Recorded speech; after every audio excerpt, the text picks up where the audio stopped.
감사합니다. 우리 옆 사람하고 인사 좀 합시다. 할렐루야, 반갑습니다. 우리 이렇게 인사 한번 합시다. 감사합니다.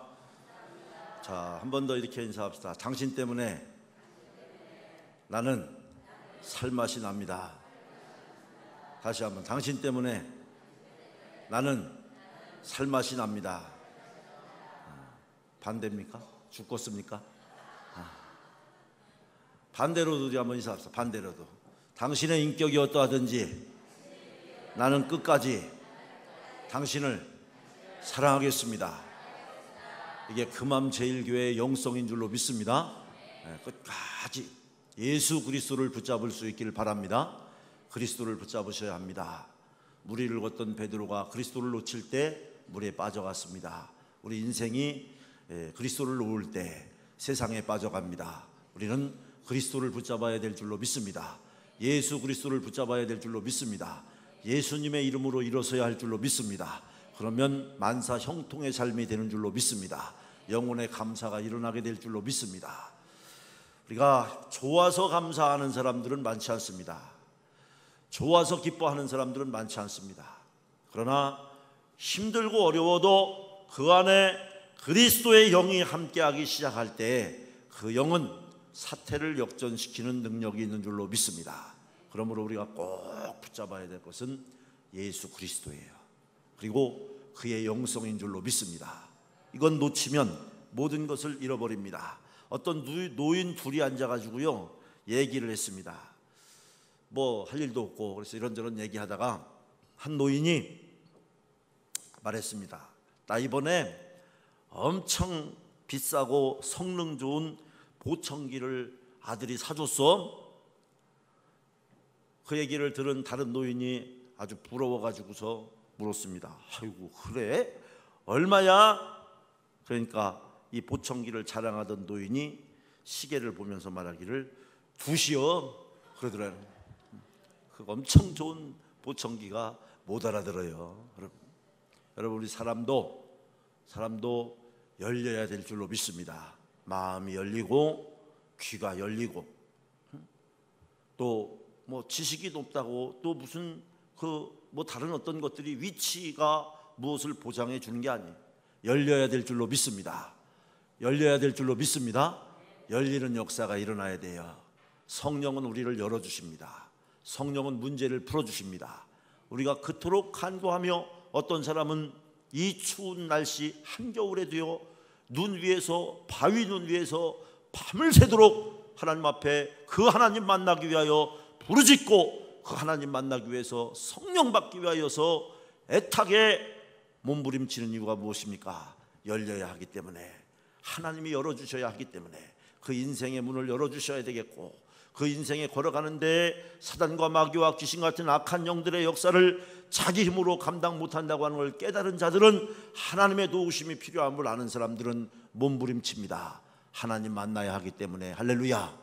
만나야 할 줄로 믿습니다. 하나님 만나야 열립니다. 하나님 만나야 인생이 열립니다. 하나님 만나야 영의 세계가 열립니다. 하나님 만나야 사람 만나는 축복이 열립니다. 만남의 축복이 열립니다. 새로운 세계가 열리는 줄로 믿습니다. 그러므로 우리는 하나님을 만나야 할 줄로 믿습니다. 그래서 오늘은 문화에 대한 마지막 시간이라고 할까요? 마지막 마무리 단계인데, 과연 그렇다면 그동안 어쩌면 조금은 여러 가지 분야에서 우리가 좀 생소한 부분도 있고 지리한 부분도 있었습니다만, 우리 문화라고 하는 게 뭐냐? 한마디로 얘기하면 우리가 살아가는 세상의 살림살이라는 거예요. 우리 살아가는 삶의 양태, 형편. 오늘 우리 여선교회 일부 회원님들하고 그 부여 그거 어디죠? 어디요? 전라도 어디입니까? 전주의 한옥마을과 경기전 그 어떤 모임 때문에 잠깐 가서 이렇게 보니까 거기는 이조 시대 문화요. 보니까 한옥마을의 모든 것들도 다 경기전을 중심으로 한 문화가 이렇게 형성이 됩니다. 그건 뭡니까? 그렇게 사는 게 그때는 제일 좋았다는 거예요.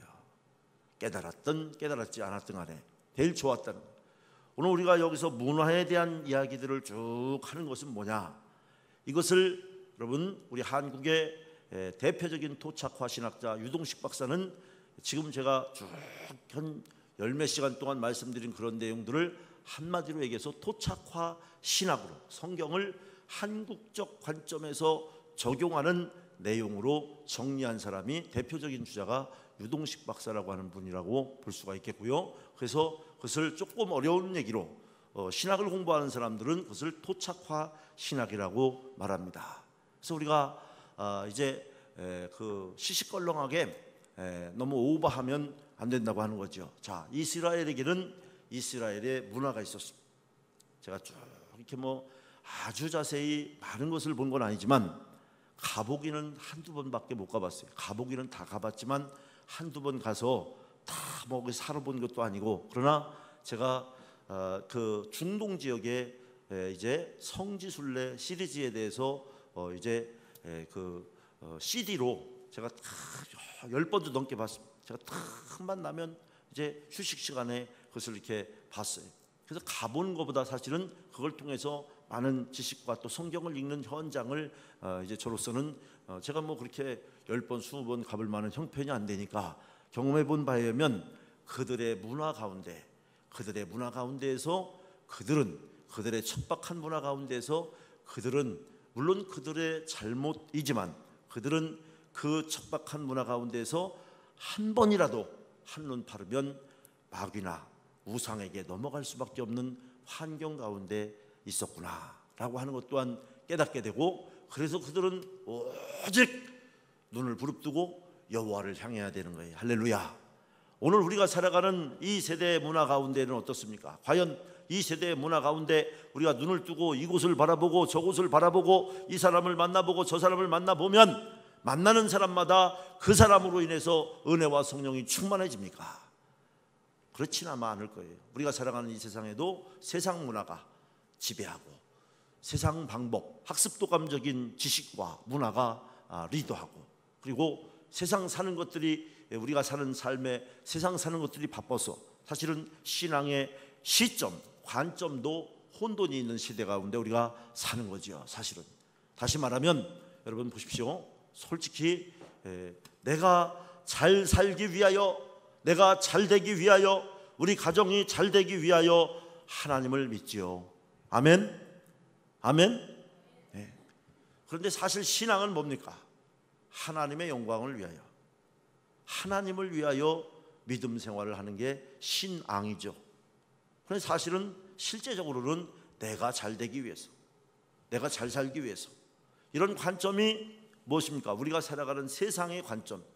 그래서 우리는 예수를 믿어가면서 성장하고 또 고난의 밤을 지나고 훈련받고 영적인 훈련받고 연단받고 시험 받을 때에 시험에서 나가 떨어지는 사람도 있고, 시험에서 넘어지는 사람도 있고, 시험에서 끊어지는 사람도 있고, 시험에서 좌절하는 사람도 있지만 이 달려갈 길을 우리 주 예수 그리스도께서 죽음을 넘어서는 비알룰루사. 여러분, 죽음을 넘어선다는 것은, 죽음을 정복하면요 죽는 사람도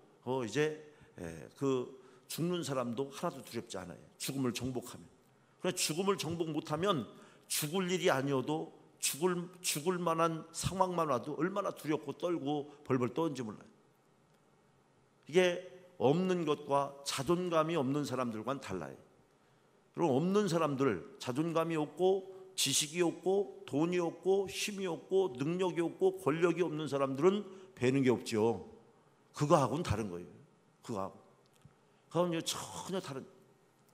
자, 우리 안에 정말 이런 것들이 하나님의 은혜 안에서 채워지는 역사가 일어나야 될 줄로 믿습니다. 이것을 우리는 믿음이라고 그래요. 믿음이 뭡니까? 누구에 대한 믿음이에요? 하나님에 대한 믿음인 줄로 믿습니다. 오늘 그 말씀을 간략하게 한번 정리해 보려고 합니다. 먼저 오늘 본문 가운데에서, 오늘 본문에 베드로가 환상을 본 후에 이방인 고넬료의 집에서 복음을 전합니다. 당시 유대인들은 이방인과 교제하는 것을 꺼려했지만 하나님은 이제 베드로에게 어떻게 하라고 지시를 하냐면, 자, 여기 상황은 사실은 당시에 베드로가 고넬료에게 복음을 전하는 것은 굉장한 모험을 안고 있는 거예요. 갈등이 유발될 수 있는 상황입니다. 거기에 베드로는 담대하게 이방인 고넬료에게 복음을 전하죠.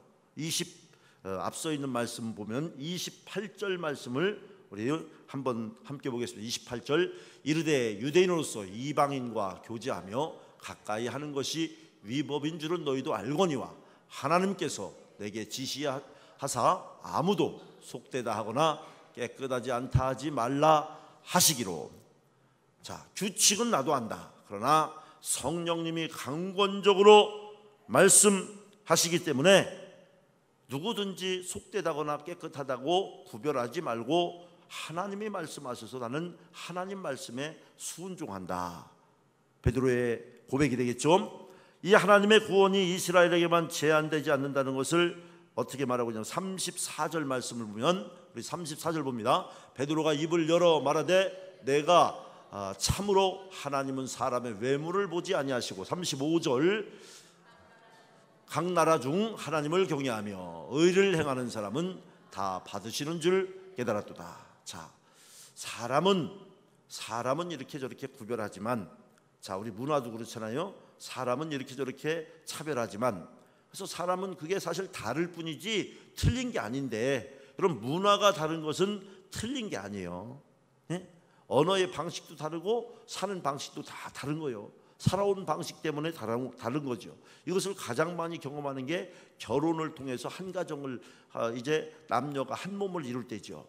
왜? 서로 다른 환경 가운데 아무리 많이 만났어도 서로 다른 환경 가운데 몇십 년을 지내온 사람들이 한 몸을 이루어 살아가는 데는 과정의 진통이 필요하겠죠. 그러나 여기 34절 35절에 하고 있는 말씀 뭐냐면, 이제 사람을 외모로 보지 말라. 하나님을 경외하며 의를 행하는 자는 다 하나님이 받으신다는 것. 다시 말하면 문화적인 문제가 아니고 외형적인 문제, 이런 것들이 아니라 본질이 뭐냐, 중심이 무엇이냐, 이것을 여기 말하고 있는 것이고요. 이스라엘 백성들이나 이방인들이 모두 죄사함을 받을 수 있는 길이 무엇이냐면 43절, 우리 43절 함께 보겠습니다. 그에 대하여 모든 선지자도 증언하되 그를 믿는 사람들이 다 그의 이름을 힘입어 죄사함을 받는다 하였느니라. 자, 이스라엘 백성들뿐만 아니라 이방인들도, 그리고 세대와 세대를 오고 가는, 그리고 앞으로 올 세대를 살아가는 모든 사람들에게 어떻게 구원이 임한다고 그랬어요? 예수 그리스도의 이름으로. 할렐루야, 아멘.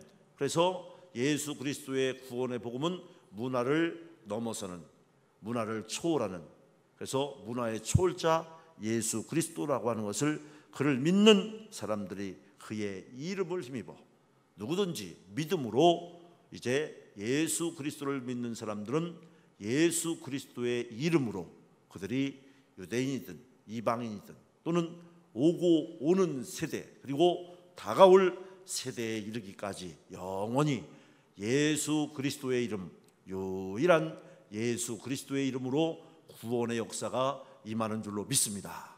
그런 말씀이 되겠죠. 그 다음에 베드로가 복음을 전할 때 말씀을 듣는 사람들에게 무슨 일이 일어났다고 했냐면, 이제 베드로가 이 고넬료와 거기 모인 사람들에게 복음을 전했죠. 그럴 때에 44절을 함께 보겠습니다. 44절, 베드로가 이 말을 할 때에 성령이 말씀 듣는 모든 사람에게 내려오시니. 뭐가 임했습니까? 성령이 임했어요. 그러니까 이방인에게도 성령이 임한 거예요. 할렐루야. 그러니까 우리는 복음을 제한하지 말아야 될 줄로 믿습니다. 이것이 문화와 세대를 넘는 복음이다. 그 다음에 46절 말씀 함께 보시죠. 46절, 이는 방언을 말하며 하나님 높임을 들음이러라. 자, 이방인에게 뭐가 또 임했습니까? 방언도 나타났단 말이에요. 이 방언은 아무나 이 방언 갖고 얼마나 뭐했어요. 여러분, 이걸 우리가 쉽게 이해하려면, 요즘은 그런 게 좀 덜합니다만, 방언 요즘은요 하나님의 능력의 역사를 그렇게 배가 안 고파서 그런지 들고 하죠. 그러나 한때 방언 받기 위하여, 은사 받기 위하여 얼마나 몸부림치는 때가 있었습니다. 어떤 사람들은 보따리를 싸갖고 삼각산 기도원으로, 오살리 기도원으로, 용문산 기도원으로 보따리 싸들고 이 방언 받기 위하여, 이 은사 받기 위하여, 이 능력 받기 위하여 자기의 전 생애를, 생업을 뒤로하고 이 은사 받기 위하여 다니던 때도 있었어요. 여러분, 여기서 방언이 이방인에게도 임했다는 것은 여러분들도 가운데에도 그런 거 없었습니까? 옛날에 어느 때인가 여러분 중에서 방언 받은 사람 손 들어보세요. 방언 받은. 그리고 나와서 한번 해보세요. 자, 여러분, 혹시 방언을 받으신 분들이 방언 못 받은 사람들에 대해서 차별하는 마음이 없었습니까? 바로 여기 이 말씀은 그런 뜻이에요. 그런데 이방인에게도 방언이 임했단 말이에요.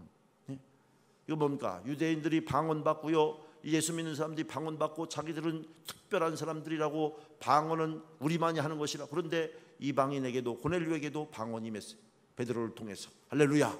그래서 이 문화는 우리를 제한할 수가 없다고 하는 것. 복음은 문화를 넘어서는 줄로 믿습니다. 이 복음과 문화의 관계를 굉장히 중요하게 다룰 수 있는 것이고요. 여기서 우리가 배워야 할 것은 뭐 다른 거, 뭐 이런 거 저런 거, 콘텐츠, 문화 이런 거 저런 거 중요한 게 아니에요.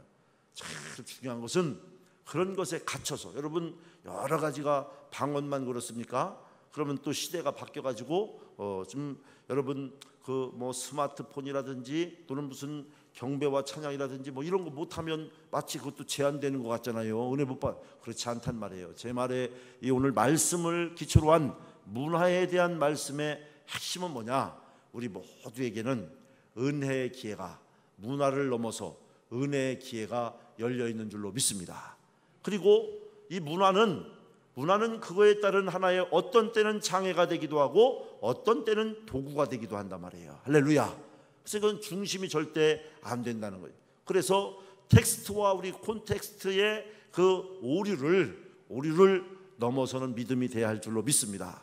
쉬운 말로 표현하면 주객이 전도되지 말아야 된다는 얘기가 되었고요, 이제 주어와 수어가 혼돈이 되지 않아야 된다는 거예요. 할렐루야.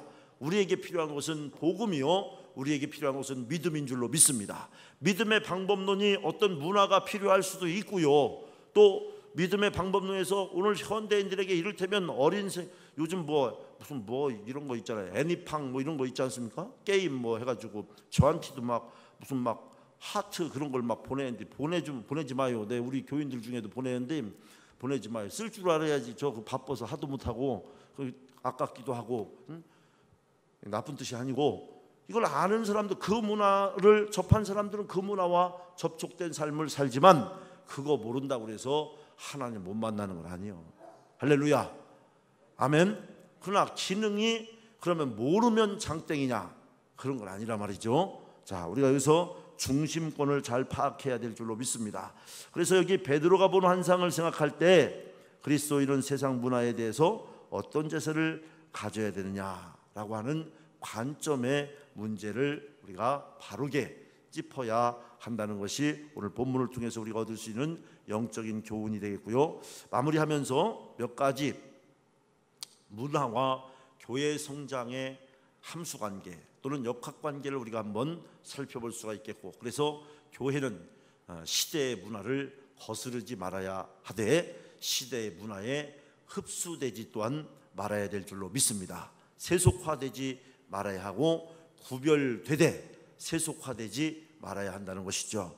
또 이제 풍속문화, 지난 시간에도 좀 봤지만 풍속문화, 이것을 이제 무조건 미신적인, 우리 한국 초기 기독교에서 선교사들의 그 잘못 선교사들의 잘못이 뭐냐면, 우리 한국에 와가지고 보니까 우리 한국 사람들이 믿는 무속신앙이나 등등등등, 자 여러분, 지금도 그것은 가끔 혼돈을 일으키죠. 국가나 어떤 단체에서는 우리는 말하면 그건 우상이고 무속이라고 하는 것을 그들은 뭐라고 얘기합니까? 뭐라고 해요? 네 글자. 전통문화라고 안 합니까? 네? 학교에서 전통문화라고 배우잖아요. 그것과 굳이 대립할 필요가 있습니까? 없습니까? 없어요, 여러분. 그런 짜잘한 것, 그런 잠시 있다가 잠시 파닥거리다 마는 그런 것들에 우리 마음을 빼앗기지 말아야 될 줄로 믿습니다. 중요한 것은 우리 중심이에요. 중심. 아무리 그렇게 한다고 해서 하나님이 바뀌는 것이 아니고 하나님의 형상이 달라지는 것도 아니고, 우리를 미혹해 하는, 잠시 우리를 막 혼란스럽게 하고 혼탁하게 하고 이런 영들이 뭐 역사한다고 해서 그게 뭐 어떻게 하는 것도 아니고, 우리에게 정말 중요한 것은 바르게 그것을 토착화, 정착시키는 겁니다. 할렐루야.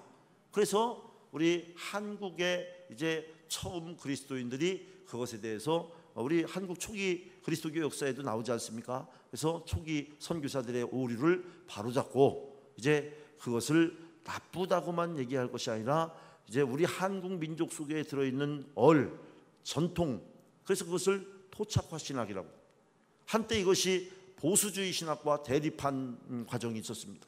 보수주의 신학에서는 그 무슨 무엄한 우상단지들을 갖다가 토착화라는 이름으로 이제 포장해가지고 말이 되느냐, 그런 얘기도 했단 말이에요. 그러나 지금은 아무도 그걸 가지고 뭐라고 하질 않아요. 아무도 그것을 탓하질 않아요.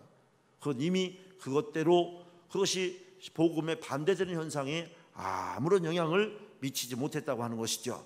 그래서 우리 기독교 문화는 생활 양식으로서 일상적인 모든 활동에 하나님의 가치를 적용하는 것이 중요한 의미가 되겠습니다.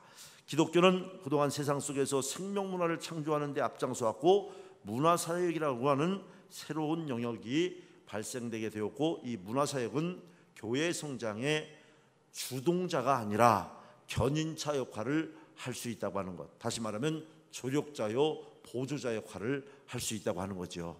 할렐루야, 아멘. 도움이 되면, 유익이 되면 그것을 잘 활용할 수 있다고 하는 것입니다. 그래서 교회 성장형 문화사역의 몇 가지 전략을 볼 것 같으면, 이제 컬처 리더십이라고 해서 문화 리더십을 우리가 키워야 합니다.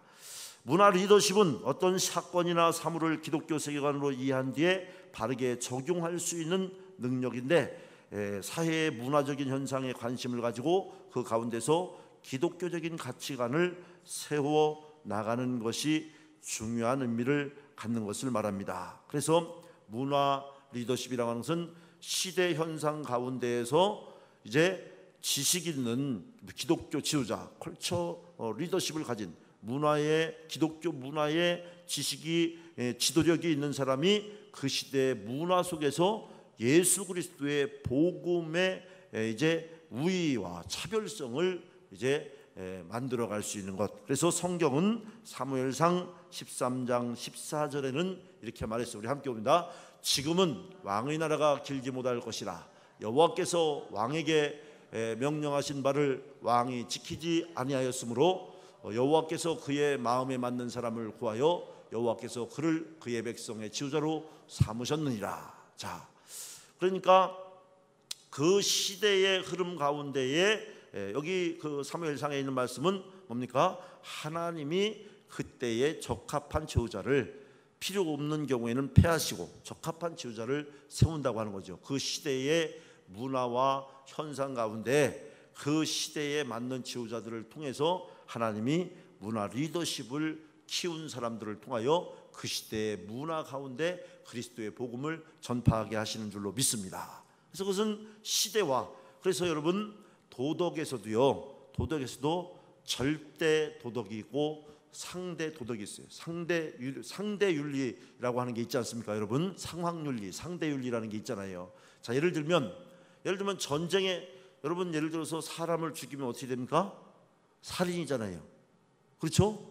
전쟁에 나가서 사람을 칼로, 여러분 오해하지 마시고, 찔러 죽여야 되잖아요. 죽이려고 할 때 살인 하지 말아야지 하다가 자기가 어떻게 돼요? 죽게 되죠. 전쟁에서는 더 많이 죽인 사람이 훌륭한 전사예요. 예? 이걸 상황윤리라고 하는 거예요. 그 전쟁에서 사람 많이 죽였다고 사형당합니까? 그렇습니까?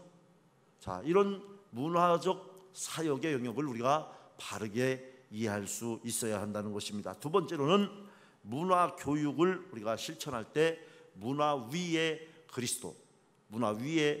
그리스도를 전파할 수 있다는 것입니다. 그래서 컬처 에듀케이션이라고 해서 문화를 잘 이제 교육해내는 것을 말하는데, 문화의 홍수 속에서 사는 신세대들에게 문화 교육을 시키는 것은 문화에 대한 분별력을, 다시 말하면 기독교적인 가치관에 의한 문화적 분별력을 가르쳐주는 거예요.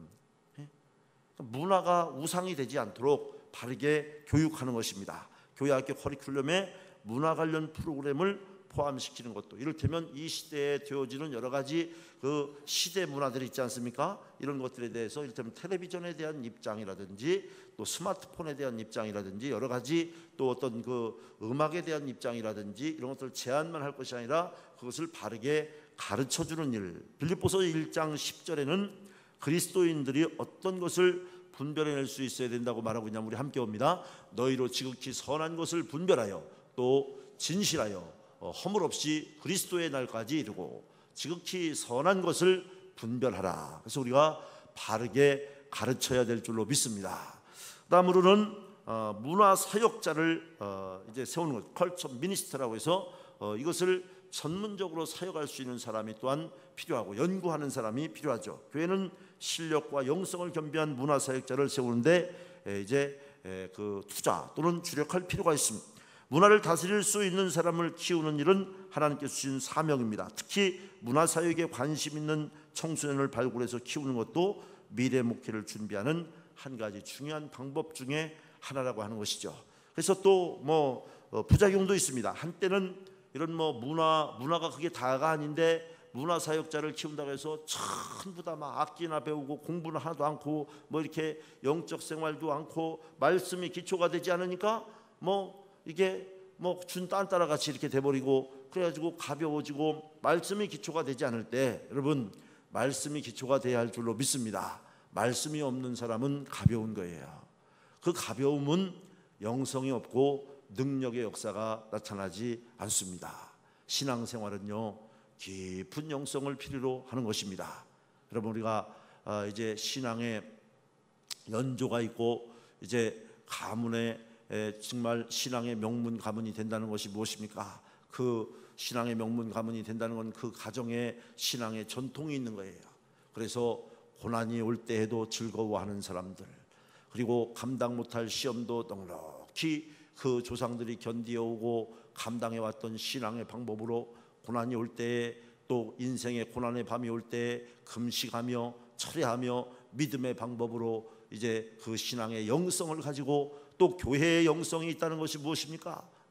우리 교회의 영성이 있다면, 제가 우리 여기 오늘 안 오셨지만 이석윤 권사님 맨날 뭐 십자매 그러시는데, 그때 옛날에 제가 거기 부목사 할 때 그 이석윤 권사님 여러분 아시잖아요. 그분들하고 주로 혼자 되신 분들이, 아마 혼자 되신 분들이니까 좀 뭐 했는지 몰라요. 그런데 그분들이 허튼 길로 가지 않고요, 저녁만 되면 일찍 저녁을 드시고 예배당에 지하 기도실로 오시는 거예요.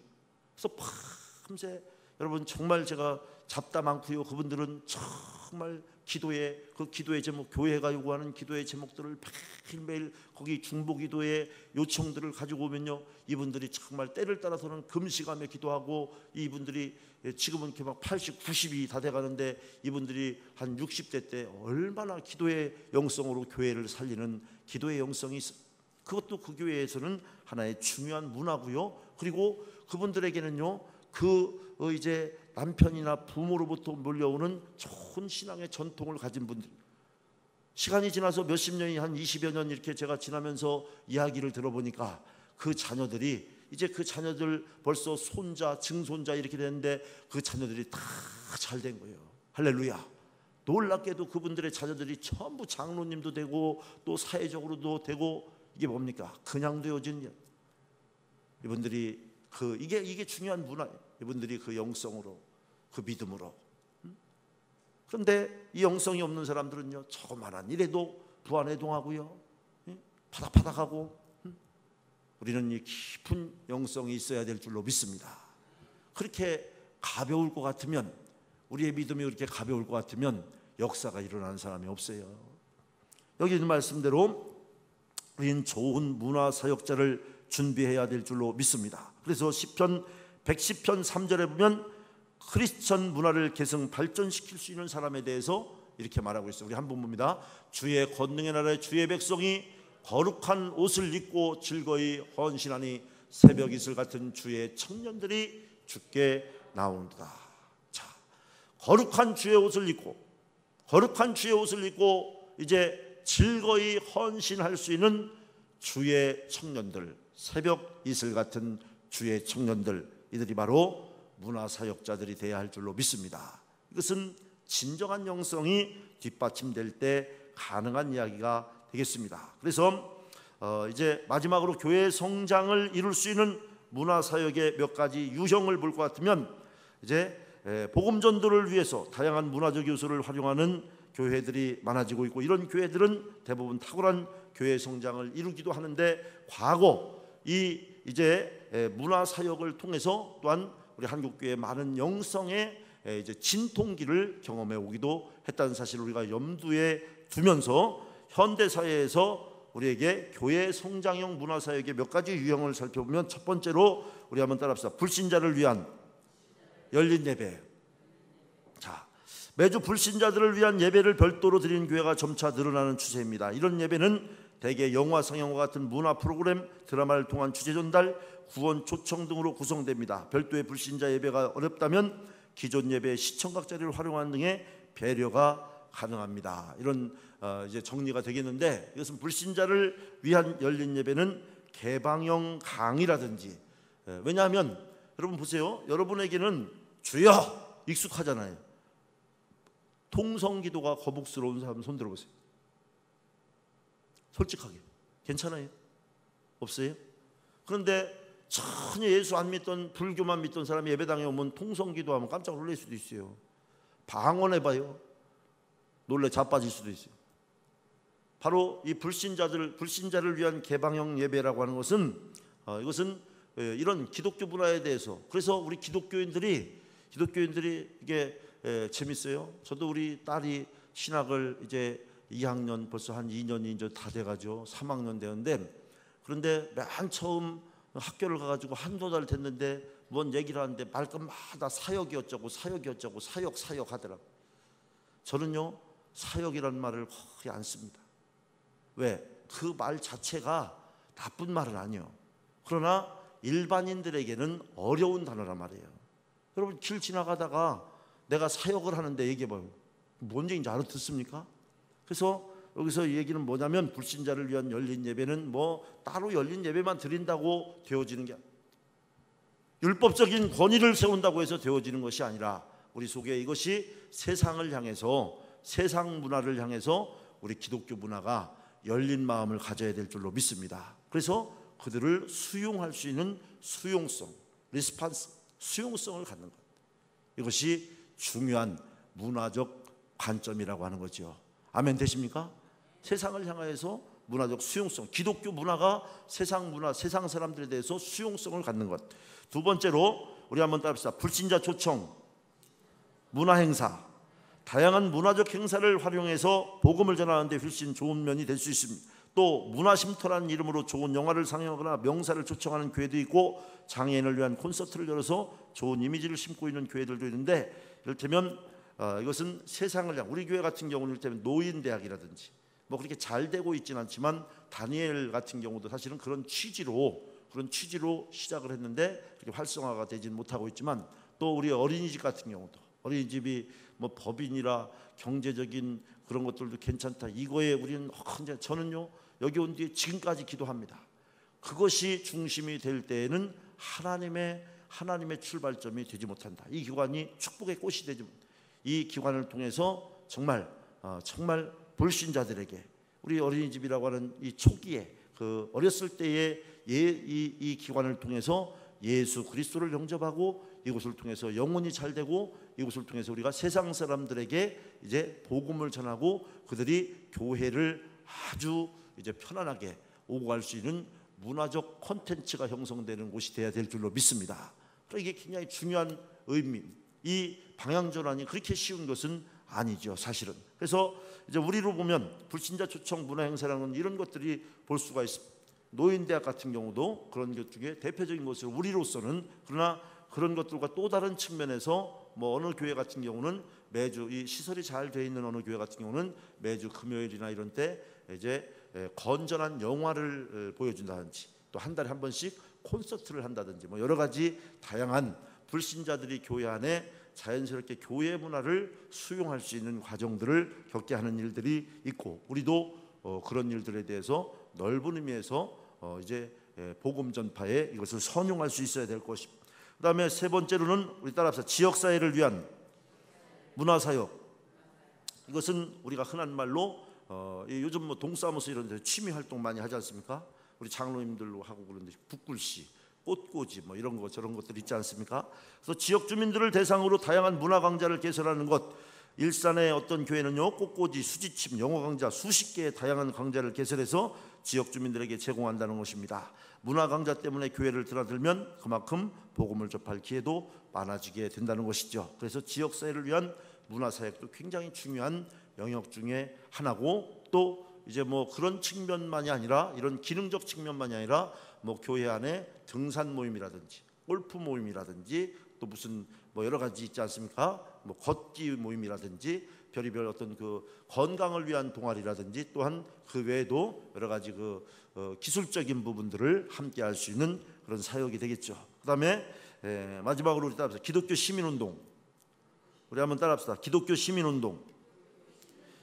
사회 정의, 환경 문제 같은 그 지역사회의 현안에 대해서 교회는 정의의 목소리를 내야 합니다. 교회는 사회의 빛과 소금으로서 어두움을 밝히고 부정부패를 막아야 하는 책임을 가지고 있습니다. 교회가 사회 문제에 대해서 올바른 의견과 대안을 제시할 때 교회에 대한 이미지도 이제 개선되고 발전될 것입니다. 그래서 성 어거스틴은 이렇게 말했습니다. 그리스도는 인간을 향해 문화를 버리라고 말씀하시지 않으셨다.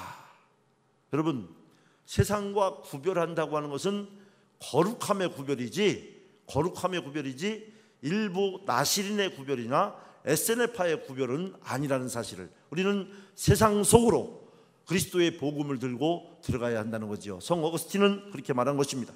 문화를 버리라고 말씀하지 않습니다. 왜냐하면 문화와 사람은 불가분의 관계에 놓여 있기 때문이라고 말했습니다. 그래서 우리 기독교인들은 사회 기독교 시민으로서 또한 사회를 이제 사회 문화를 주도해 갈 수 있는 그런 문화적인 콘텐츠를 구축하는 일에도 열심을 내야 한다고 하는 것이 되겠고요. 오늘날은 또 새로운 측면에서 지역사회 활성화 운동에도 기독교인들이 적극적으로 나서고 있는 모습들을 보게 되죠. 시간 때문에 더 많은 말씀을 드릴 수는 없습니다만 마무리를 해보겠습니다. 그래서 이 문화사역은 우리의 문화라는 자체가 우리의 전 영역에 이제 퍼져 있는 것이고, 거기서 우리는 복음에 거룩하게 구별되어서 복음의 빛과 소금의 사명을 잘 감당해야 될 줄로 믿습니다. 그래서 요즘은요, 이를테면 반장운동, 통장운동 이런 것들도 도시에서는 많이 합니다.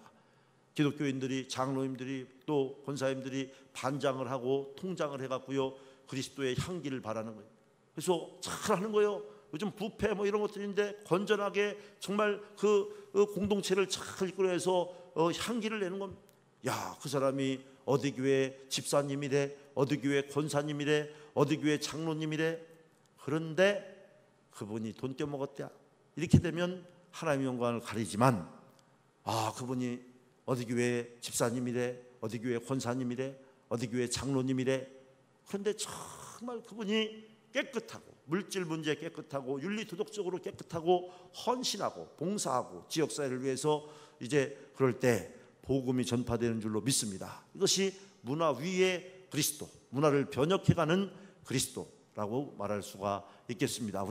우리가 살아가는 모든 환경들 가운데 예수 그리스도의 영으로 새롭게 하는 그리스도의 영으로 충만한 삶이 되어야 할 줄로 믿습니다. 바로 오늘 본문의 베드로는 이방 문화에 깊이 물들어 있는 고넬료와 그의 환경 가운데 있는 모든 불가능한 환경을 예수 그리스도의 이름으로 성령의 도우심으로 그 문화를 변혁시켰던 한 현장, 성령의 능력으로 그 문화를 새롭게 했던, 그래서 고넬료에게 복음이 들어가게 했던 한 현장을 소개하고 있는 것입니다. 우리의 모든 현장들 가운데에도 바로 이런 변화와 개혁이 일어나는 역사가 일어나기를 주의 이름으로 부탁을 드립니다.